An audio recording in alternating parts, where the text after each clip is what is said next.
Hey guys, it is Mimi and welcome back to another episode of Bump Around and Find Out What We're Doing in Mérida, Mexico. And on today's episode, I would like to talk about what I would do if I was planning on moving to Mexico in 2025. So here's just some things that I did to help prepare our family when we were getting ready for our move, because we just moved to Mérida, Mexico on October 31st of 2024. So we've been here now a little shy of 2 months, and a lot of the things we definitely did prepare us for this move. However, there are always going to be those things that you're just never going to be prepared for until you get to a place. So don't even think about those things, because it's just going to be what it's going to be. So again, I'm Mimi with This Is Our Infectious Travel Disease. So let's get into it. So the number one thing that I think anybody must do when thinking about a move, whether to Mexico or anywhere, even if you're just thinking about moving from the East to the West Coast or vice versa in the US, you have to think about why. Why are you doing the move? And that is one of the hardest things for people to really narrow down, because you can say, well, I want to go where my dollar will be worth more and I can have a better quality lifestyle. Or I want to go where there's more sunshine and there's beaches so I can feel like I'm on vacation every day. I want to go so I can eat, good, authentic cuisine. Like, you can have all these reasons that are really surface level reasons that when you get here, they just won't be enough. Like for us, our why was, we are a family of 5, a Black family of 5, and I have 2 sons that are special needs. And for me, it is very important that I protect them. They have no idea about hate, and that people hate them because of their skin color. And they are really trying to they can't still even wrap their heads around it. One is still only 6 years old, and he just became verbal a year and a half ago, and that's River. And then Roman, who is 11, he was born with water on his brain, and we were told he was autistic up until a year and a half ago, when they then told us, no, he's not autistic, he's dyslexic. And we don't really know if he's that. We just think he's just learning and growing at his own space. So I refuse to kind of fully label them, but I do put it out here just in case you are somebody with those diagnoses and you're thinking that that is something that's going to hinder you. But for us, it was a huge deal, because Black men and young men are targeted in the US and are often victims of crime or hate crimes, or sometimes incarcerated or wrongly accused. And by them having these special needs, they may fall into a situation that they're not aware of, and it could put them in a position to spend time in a jail or youth facility or anything. And I just wanted to get them out of that, and I wanted to take them somewhere where, well, I just wanted to take our lives out and be without borders. And so we started in Mexico, and that's why we made this. That was one of our biggest reasons why we made the move. Number 2, I would say you definitely need to know where you want to go. So again, I say maybe you're not thinking about Mexico. Maybe that hasn't been something you've ever thought about. Maybe you're thinking about Costa Rica. Maybe you're thinking about Dubai. Maybe you're thinking about Europe. Maybe you're just not thinking about it, and this is the first time somebody's ever brought it to your attention. Hey, that's me. I do that. I come up with all the crazy things that people don't want to think about because it's not the norm. And I think that's the most beautiful thing. We should not be living a normal lifestyle. That is boring. Who comes to live the same day for 75 years with, a odd day or week in between? That sucks. And I'm not doing it. So I would never encourage anybody else to do it. So please, if you've never thought about it, I'm glad you're here, and I hope you will think about it. Now, if you haven't done so, please take a chance to like, subscribe, comment below, ask any questions, and thank you for swinging by, because you have become our tribe, and we love this. We love the interaction and the family we're building right here in this community. Okay, so number 2, let's get back to it. Let's look at where you want to go. Where do you want to be? Like, what's important to you? What are your non-negotiables? Like, for us, it was safety and family. So that's why we chose Mérida to start. Like I said, again, with having children, special needs, they're not situationally aware of a lot of things. So I needed to be somewhere that even if we're out, I didn't have to be so tense about if they're running around the park doing this or doing that. Because you know what's funny?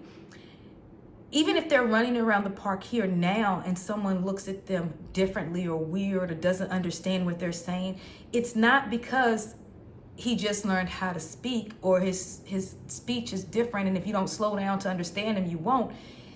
It's because now they don't speak the same language, so he's not an outsider. Like, to him now, it's like we all are kind of in the same boat now, where people don't understand what we're saying majority of the time. And it actually has added more security for him to speak up. And it's so funny because you'll often hear him in our videos saying, gracias, hola, gracias. He just says gracias to everything. Even when a man pet him on his head the other day, like he was a little chia pet, he still said gracias and just kept walking. So it's just like, I needed somewhere where I felt safe in them being safe to be kids, right? And Mérida was that place. I studied Mérida for 4 years before we made the move.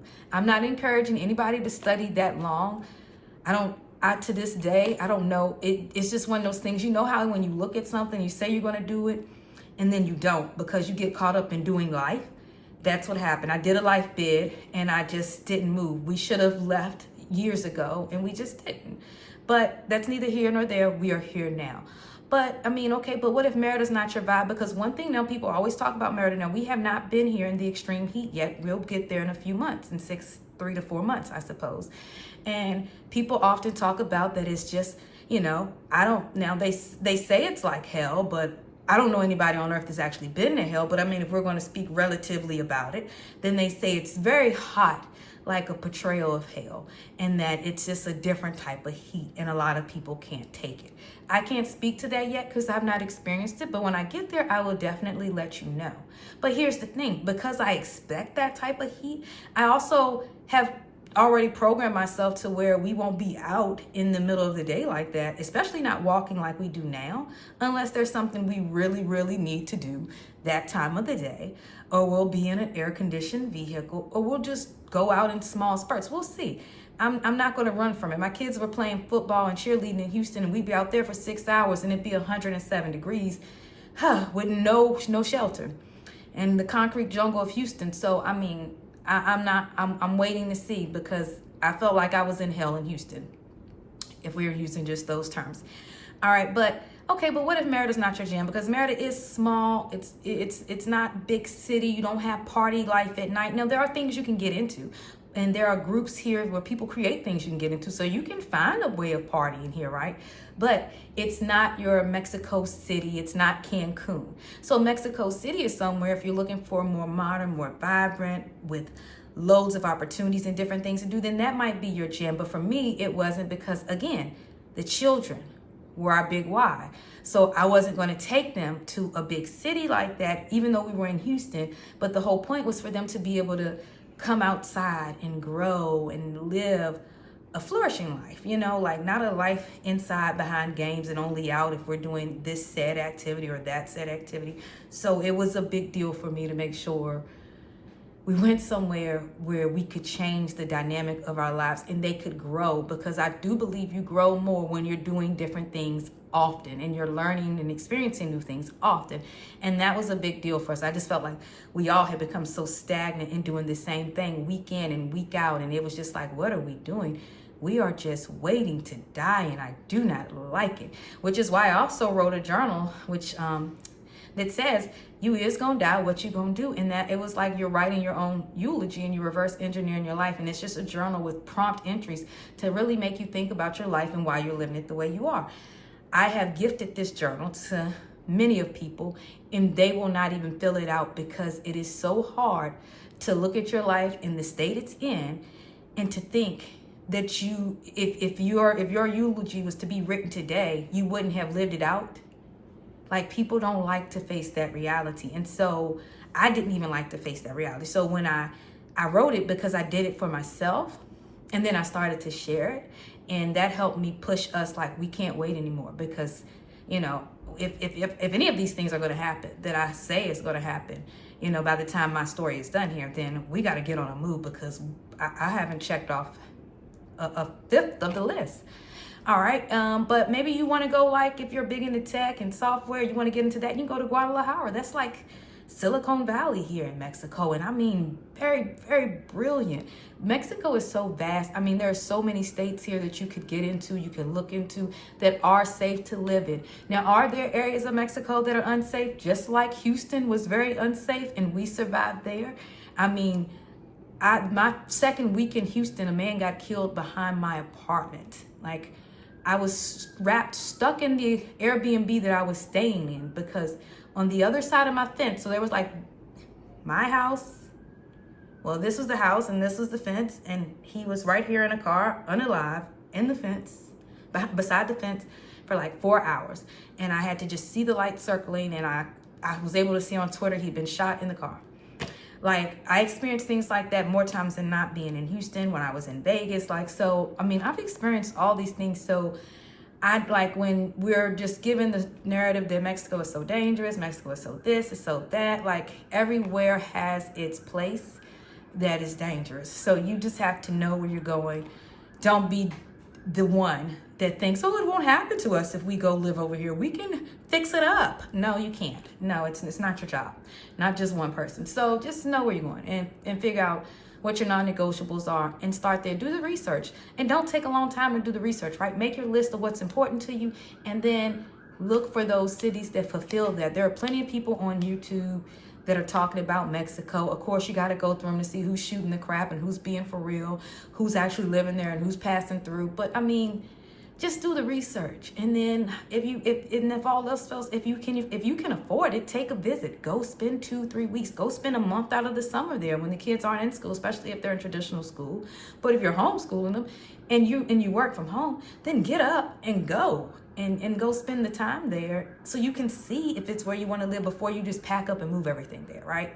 So number 2 is just, okay, so number 1, know why. Number 2, where do you want to go? 3, like, how are you coming? So if you're coming to Mexico, you have options. You can come and get the tourist visa, which is very based on the discretion of where you come in through, what they put on there, or if you have a return flight, they'll give you that exact time. So you might say, okay, maybe we're not going to move there. We're going to put some stuff in storage, and we're just going to come do 6 months there, or we're going to come do 5 months here.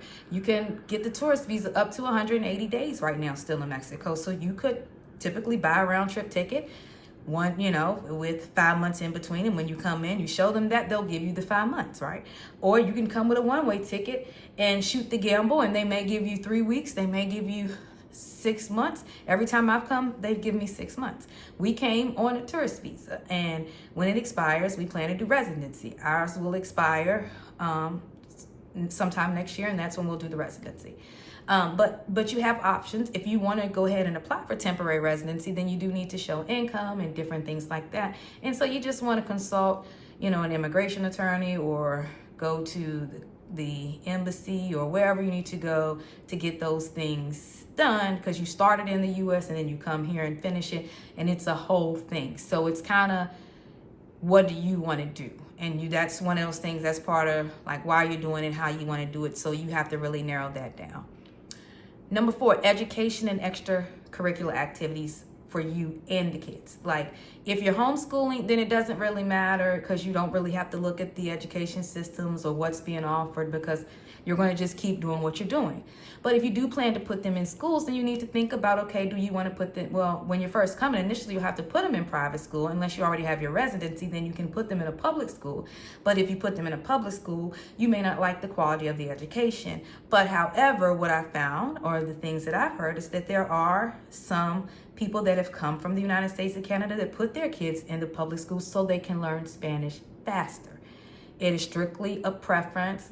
It's what you want to do, what you feel like is right for you and your family. Me personally, I'm on the fence about it, because again, I have a kiddo that is special needs. They say that he's autistic. And because right now he does demonstrate some of those autistic traits, I don't know how comfortable I'd be putting him in a public school, unless the teachers did at least speak English to a certain degree, so he would have some communication. Or until he had enough Spanish where I'd feel okay with him being there. But the alternative to that is that you do have private schools that are very affordable here, depending on what your term of affordability is, right? I have 3 kids that are in school. So while it may, let's say, even if I find a school that's $300 a month, that's $900 a month for me, so then that affordability might go out the window, because if you're looking at doing 3 to 4 to 6 kids opposed to 1, it changes the price point. So it's all about, what do you want? Activities. Are the activities that you're going to want your kids to get into available there? Most likely, yes. There's American football here in Mérida. There is football here, which we call soccer from the United States of America. There is every other activity that a kid could want to get into here. There is MMA. I was just told about an MMA class or school that my kids could go to that is $30 USD per month for them to go, and they can go up to 5 days a week. I'm not putting them in that because I just don't want to have them in MMA, because I want to encourage the balance and the fighting, and they're not into that. So I'm just not. But somebody did tell me about it as an alternative.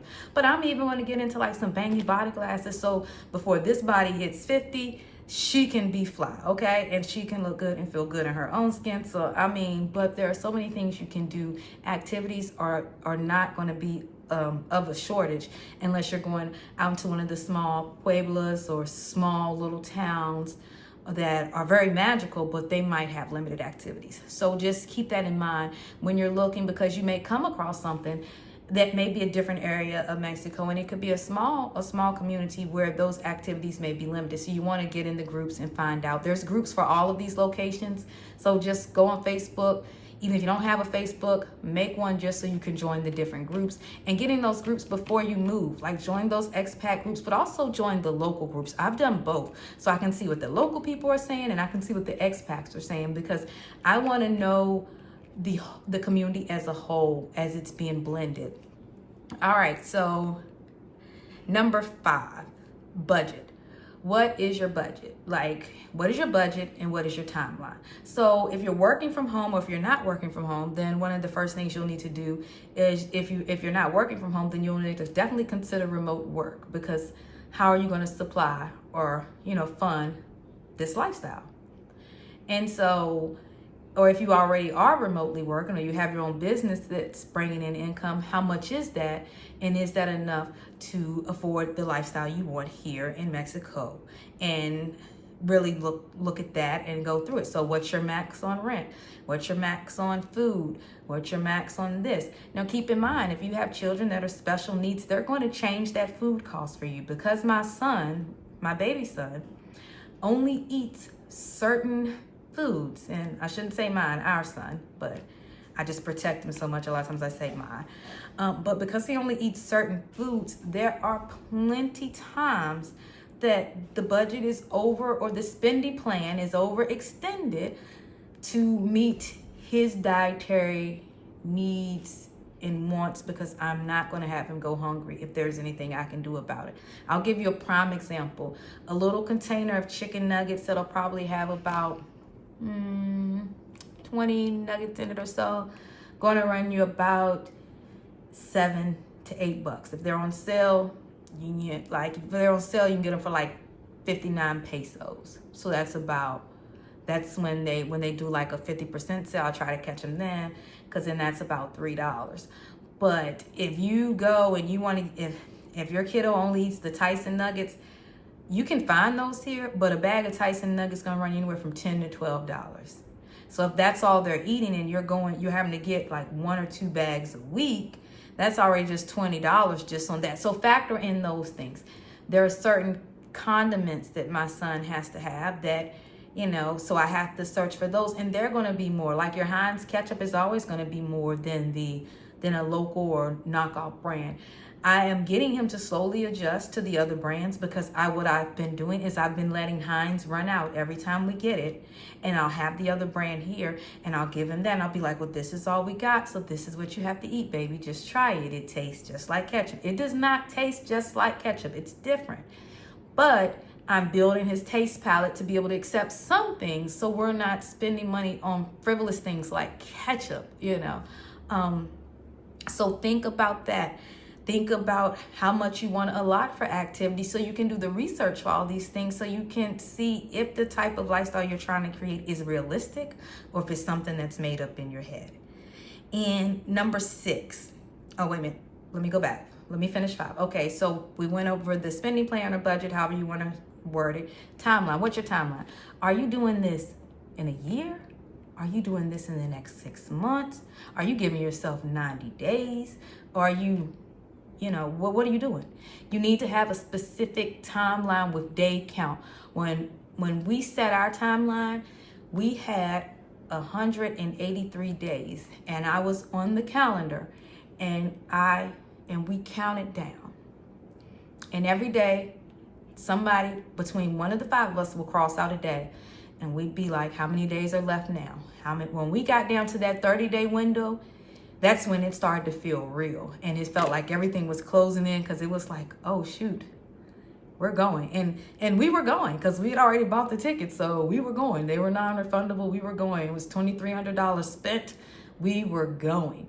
So once you know when, buy the ticket. You know when, you know where, buy the ticket. Buy non-refundable, so you can't talk yourself out of it, because you will get scared the closer you get to getting on the plane. You will feel fear. You will start to hear all the other voices in your head that have been outside voices and some of your own telling you that you shouldn't do this. Maybe you're making the biggest mistake of your life, but maybe you're making the greatest decision of your life. You will never know until you do it. We always make mistakes. We're going to make them no matter where we are in life, no matter who we are with in life. No one is designed to live a perfect life. We're designed to live a perfectly imperfect life, and you should take every chance in doing so. So buy it. Buy into it. That builds your belief. Because let me explain something to you. When I was in Cancun with our daughter celebrating her 18th birthday, I was with our 21-year-old daughter and our 18-year-old daughter celebrating our 18-year-old's birthday in August of this year. While there, Ron bought our tickets to leave for October 31st. That was it. We were leaving, and it just felt so good to me to know we were committed to the move. So commit to it. Now, healthcare insurance or savings. Now you hear the door? That's the wind, because I have the windows open, so I apologize for that. Or the kids might bust in. It could be either or. Healthcare. Now, people have travel insurance and people have savings. You kind of have to decide what works best for you, but research the options. I haven't bought health insurance because it wasn't within our spending plan to get health insurance right away. But however, we have a lot of pre-existing conditions, and a lot of the plans we looked at would not cover things. So we just knew we needed a nest egg or some type of income for healthcare should something happen. So if you're not able to be insured, then definitely you want to have some savings for if something happens, because things happen. The beautiful thing about here is healthcare is so much more affordable. Like when I needed a muscle relaxer the other month, Ron went over to the pharmacy and got me one for $3. So I mean, you can take care of yourself, and I see a lot of people here do it without healthcare. I'm not telling you not to have healthcare if you can get it.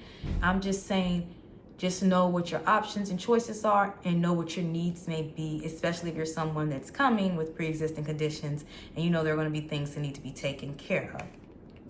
The last thing I would say to do if you're planning to make this move in 2025 to Mexico or anywhere else, and you're coming with your kids, include your children in every way that you can. When you're looking at places, show them the places. Let them buy in. Let them get excited. Let them tell you what their wish list is. Let them tell you what they want to do, where they want to go, how they want to live when you get to this new version of life. Because they are just as much vested in it as you are, and don't be a dictator where they don't have any say. Like our kids very much had more say in us getting the house we're in than we did. They overheard the conversation that the house was available and who would be living next to, and they immediately demanded, the three of them, that we live in this house and nowhere else, and that would make them happy. And let me explain something to you. Since we have been here, they have been more happy here than I've seen them anywhere, probably in their lives, because they get to go outside every day and they get to just play like children. They can go jump in the pool whenever we say they can. They still have to ask permission. We don't just let them run out there because we supervise that, because they're not the best swimmers yet. But they had a say, and so they feel empowered. Like when you're like, I would have them looking for things they wanted to do in Mexico because we plan to travel throughout the country. So I'm like, find things you want to do, find places you want to eat, because they love to eat. So then we know, okay, we're going to go here, we're going to go there. Like, let's know.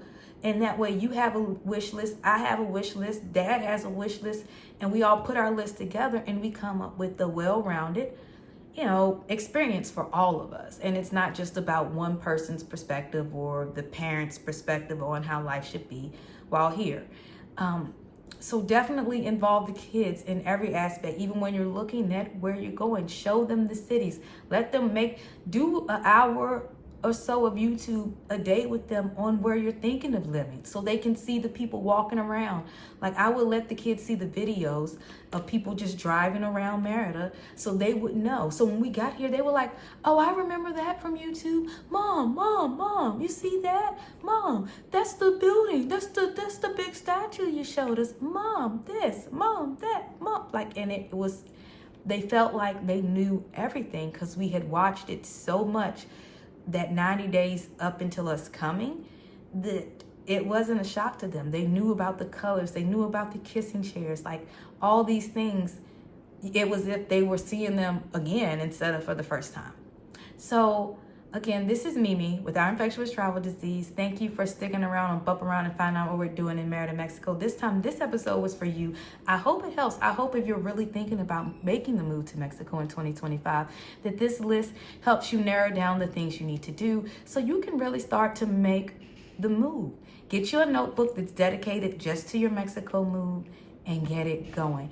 And I like to use notebooks because I feel like when we write, it just does something different to the brain opposed to if you're always texting it on a phone or trying to keep it on a notepad. Get a notebook, a planner. Plan this thing out so I can see you when you make your move to Mérida, Mexico. Until next time, this is Mimi saying